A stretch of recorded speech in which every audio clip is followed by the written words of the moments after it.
ஒரு சந்தர்ப்பத்துல பயங்கரமான வெள்ளம் வந்துடுச்சாம். அப்படி வெள்ளம் வந்தப்போ ஒரு ஊரு ஆத்துக்கு பக்கத்துல இருந்ததுனால, அந்த ஊருக்குள்ள மொத்தமா அப்படியே வெள்ளம் வந்ததுனால, அந்த ஊர்ல இருந்தவங்க எல்லாம் பக்கத்துல இருந்த ஒரு மலை மேல ஏறிட்டாங்க. அந்த கிராமமே வெள்ளத்தால் அப்படியே அடிச்சுக்கிட்டே போகுது. அதனால எல்லாரும் அந்த மலை மேல ஏறி உயிரை கையில பிடிச்சுக்கிட்டு பயத்தோட கூட அந்த மலை மேல அப்படியே நிக்கிறாங்க. எப்போ அந்த தண்ணீர் வெள்ளமெல்லாம் எப்போ குறையும், கிராமத்துக்கு போறதுன்னு இருக்கும்போது, அதே சமயத்துல அந்த காட்டுக்குள்ள இருந்து அந்த வெள்ளத்திலேயே ஒரு புலி கூட அப்படியே அடிச்சுட்டு வந்து இவங்க நிக்கிற பக்கத்துக்கு வந்து சேர்ந்துருச்சு. இவங்கள யாரையும் எதுவும் செய்யல அந்த புலி. பாவம் அதுவும் தன்னோட உயிருக்கு பயந்துகிட்டு இவங்கள மாதிரியே உயிருக்கு பயந்து எப்படி இவங்க நிக்கிறாங்களோ அதே மாதிரி அதுவும் வந்து உயிருக்கு பயந்துட்டு அப்படியே வந்து நிக்குது. கொஞ்சம் பக்கத்துல வந்து நிக்குது. இதுக்கிடையில இவங்களோட கூட ஒரு வேட்டைக்காரனும் இருந்தார். அவன் காட்டுக்கு வேட்டைக்கு போயிருந்தான். வெள்ளம் வந்தது. அந்த டைம்ல அவன் இங்க வந்துட்டான். கையில துப்பாக்கி வேற இருக்கு. துப்பாக்கியோட இருக்கிற அந்த வேட்டைக்காரன் அந்த புலி அப்படியே கவனிச்சுக்கிட்டே இருக்கிறான். இவன் அந்த புலிய கவனிக்கிறத சுத்தி இருக்கிற எல்லாரும் கவனிச்சுட்டு இப்ப என்ன செய்ய போறான்னு அவங்களும் பாத்துக்கிட்டே இருக்காங்க. அப்ப அவன் மெதுவா அந்த துப்பாக்கியை வெளியே எடுத்தான். மெதுவா அந்த துப்பாக்கியை எடுத்து அந்த அந்த புலி அப்படியே குறி வைக்கிறான். பக்கத்துல நின்னவங்க எல்லாரும் அவனை பார்த்து, யோ உனக்கு என்ன புத்தி இல்லையா, உனக்கு என்ன பைத்தியம் பிடிச்சிருச்சா, என்னாச்சு, அந்த புலி உன்னை என்னையா செஞ்சுது, அது வந்து உன் மேல பாய முயற்சி செய்யல, இங்க இருக்கிற யாரையும் எதுவும் பண்ணல, நீ எப்படி உயிர் பயத்தோடு இருக்கியோ பாவம் அதுவும் அதே உயிர் பயத்தோடு இருக்கு, அதுவும் உன்ன மாதிரியே தன்னோட உயிருக்கு பயந்து தானே, அதுவும் பயந்துகிட்டு தானே நிக்குது, பாவம் அதுவே ஒரு பக்கத்துல ஒதுங்கி இருக்கு, அதை உன்னை என்னையா செஞ்சுது, அதை எதுக்கு இப்படி சுடணும்னு முயற்சி செய்யற அப்படின்னு சொல்லி அவங்க எல்லாருமே இந்த வேட்டைக்காரனை அப்படி இப்படின்னு திட்ட ஆரம்பிச்சிட்டாங்க. அந்த ஆள் எதை பத்தியும் கண்டுக்கல, அவங்க சொல்றதை எதையும் கேட்கல. தன்னோட துப்பாக்கி அப்படியே குறி வச்சு கரெக்டா அதோட நெஞ்ச குறி வச்சு ஏம் பண்ணிக்கிட்டே இருக்கான். இவங்க எல்லாரும் திட்டிக்கிட்டே இருக்காங்க.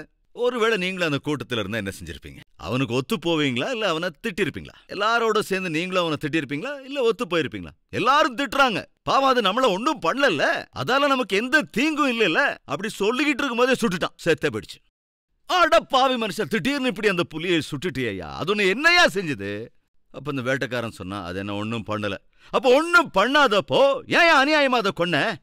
அப்பா அவன் இவங்களை பார்த்து சொன்னா, இப்ப அது அதுவும் செய்யல, ஆனா அது கட்டாயம் செஞ்சிருக்கும். என்ன செஞ்சிருக்கும்? வைத்திய மாதிரி பேசாதீங்க. கஷ்டம் வந்ததுனால, வெள்ளம் வந்துட்டதால, அதுக்கு போக்கிடம் இல்லாததால, அதோட உயிருக்கு ஆபத்துங்கிறதால, அது தனக்கே உரிய அந்த மிருக குணத்தை விட்டுட்டு மௌனமா உட்கார்ந்துருக்கு, தன்னோட உயிரை காப்பாத்திக்க முயற்சி செஞ்சுக்கிட்டு இருக்கு. இந்த தண்ணி கொஞ்சம் குறைஞ்சதுன்னு வைங்க, இந்த வெள்ளம் கொஞ்சம் அப்படியே வறண்டுதுன்னு வைங்க, அப்ப அதுக்கு பசி ஞாபகத்துக்கு வரும். திடீர்னு உங்க மேலயோ என் மேலயோ பாஞ்சிரும். இது வரைக்கும் அது அமைதியா இருந்த காரணம் என்னன்னா, அது மனசு மாறியோ புத்தி மாறியோ இல்ல, அதாவது அதோட சூழ்நிலை இப்ப சரியா இல்லாததுனாலதான். கவனிக்கிறியா சகோதரனே சகோதரிய, நம்மளும் கூட இப்படி மிருக குணம் உள்ளவங்க இருக்காங்களா இல்லையா? இன்று உன்னுடைய இந்த ஆவிக்குரிய நடத்தை எங்கிருந்து வந்தது? பொருளாதார சிக்கல், ஆரோக்கிய குறைவு, வியாதி, வேதனை, கடன் பிரச்சனை, இதனாலதான் இன்னைக்கு நிறைய பேர் நம்மள ஆவிக்குரியவங்களா அப்படியே மாறி இருக்காங்க. காரணம் என்ன? அவர்களுக்கு திடீர் என்று வந்த பிரச்சனைகள் தான். தயவு செஞ்சு கவனி. ஏதோ பிரச்சனைகளால் இன்னைக்கு நீ மனம் திரும்பி இருக்கிறாயா?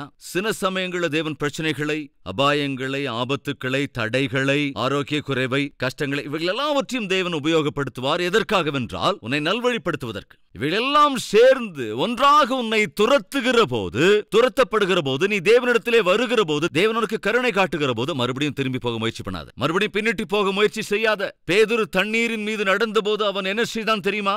இயேசுவையே பார்த்தான். இயேசுவையே பார்த்து கொண்டிருந்த வரைக்கும் சமுத்திரம் என்ன செய்தது? சிருஷ்டிகர்த்தராகிய இயேசுவை பேதுரு பார்த்து கொண்டே இருக்கிறான். நான் எதுவும் செய்ய மாட்டேன். சிருஷ்டி கூட மௌனமாக இருந்தது. எப்பொழுது பேதுரு இயேசுவையே விசுவாசித்து, இயேசுவின் வார்த்தைகளை மாத்திரம் நம்பி, இயேசுவையே நோக்கி போய்க் கொண்டிருந்த போது சமுத்திரம் கூட உதவி செஞ்சதுங்க. ஆனா கொஞ்சம் காத்து அடிச்சுதான், அப்படி ஒரு பிரச்சனை வரும்போது, ஒரு கஷ்டம் வர மாதிரி இருந்த போது, பேதுரு இயேசுவை பார்ப்பதை விட்டுவிட்டு காத்து பக்கம் பார்க்க ஆரம்பிச்சான். சமுத்திரம் என்ன செஞ்சது? இதோ இதோ, ஹலோ பேதுரு, நீ சிருஷ்டிகர்த்தரை மாத்திரம் பார்க்கிறாய் என்று, அவருக்கு மாத்திரம் கீழ்ப்படுகிறாய் என்று நாங்கள் உனக்கு உதவினோம். நீ சிருஷ்டிகர்த்தரை பார்க்காவிட்டால் நாங்கள் ஏன் உன்னை பார்க்க வேண்டும்? வா கீழ அப்படின்னு அவன் அப்படியே இழுத்துருச்சு. நான் சொல்றது புரியுதா உங்களுக்கு? உடனே தண்ணீரில் மூழ்கிற பயத்தோட கூட பேதுரு என்ன சொல்றான்? போதகரே, ஐயோ நான் சாக போகிறேன். எங்க சாக போறான்? ஆண்டவருடைய பாதத்துக்கிட்டே சாக போறானா? ஏன் அணிந்து போகிறான்? அவன் பக்தன் அல்லவா? பக்தன் தான். சீஷன் அல்லவா? சீஷன் தான். அதுவரைக்கும் அற்புதத்தை பார்த்தவன் அல்லவா? பார்த்தான். சமுத்திரத்தின் மீது நடந்தான் அல்லவா? நடந்தான். அப்ப ஏன் அவன் அழிந்து போகணும்? இயேசுவை நோக்கி பார்த்து கொண்டிருக்கிற வரையில் சிருஷ்டி அவனுக்கு உதவி செய்தது. சகோதரனே சகோதரியே கவனி, நாம் ஏசப்பாவுக்கு கீழ்ப்படிந்தால் சிருஷ்டியும் நமக்கு உதவி செய்யும். சிருஷ்டி கர்த்தருக்கு நாம் கீழ்ப்படிந்தால் சிருஷ்டியும் நமக்கு கீழ்ப்படுகிற வாய்ப்பு உண்டு. சிருஷ்டி நமக்கு உதவி செய்வதற்கும் வாய்ப்பு உண்டு. சிருஷ்டி நமக்கு திருப்தியை தருவதற்கான வாய்ப்பு உண்டு.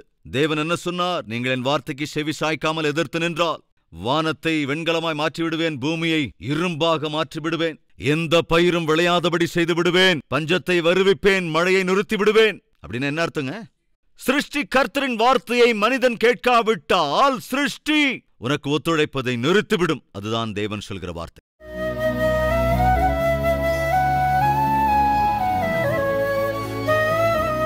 மகா பரிசுத்தமும் அன்பும் நிறைந்த பிதாவே, இந்த சத்தியத்தை உணர்ந்திருக்கிற ஒவ்வொருவரையும் ஆண்டவரே உம்முடைய கிருபைக்குள் நினைவு கூறுங்கப்பா.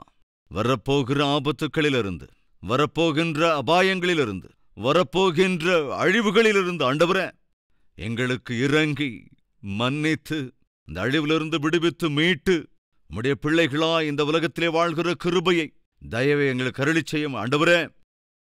யூடியூபிலும் மீடியாவிலும் உம்முடைய வார்த்தைகளை கேட்டு விசுவாசித்து ஆண்டவரே நறுங்குண்ட இருதயத்தோடு விண்ணப்பம் பண்ணுகிற ஒவ்வொரு பிள்ளைகளையும் நீர் ஆசீர்வதிக்க வேண்டும் என்றும் இயேசுவின் நாமத்தில் வேண்டிக் கொள்கிறோம் பிதாவே.